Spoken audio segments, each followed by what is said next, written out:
Another thing, I want to be on record today. Kila mara media wanasema the marriage Raila na RUTO na nini.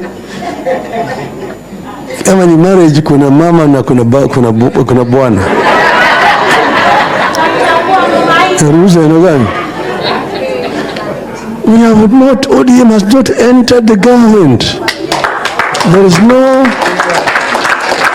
contract that we have signed with Kenya Kwanza. We have not signed an agreement. We have said that from the beginning that we need a national dialogue, a national convention to discuss the issues in the country. Some of them which we raised ourselves, and some of them which were raised by the youth this year when they're demonstrating. That conversation has not taken place.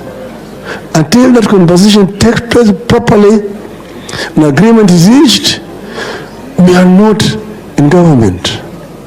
What is there is that they ask for us to give them some people to go and help them, people who are experts, and they release those people to join the government.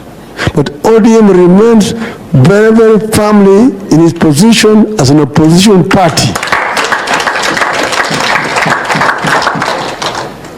And in Azimio, as things stand today, we remain firmly as an opposition party movement. We have not joined any coalition with the Kenya Kwanza. And I would say that if you want, we must have a national conversation. We must have a national conversation to deal with many outstanding issues, like those including the Constitution, which have not been addressed. These issues require to be addressed properly and firmly, so that we can be able to put the country on a footing.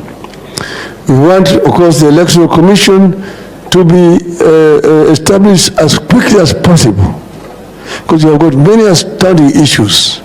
Here at Coast, in Magarini, took on a pending by election. Papi Harrison Kombe huyu ni mteto huyo.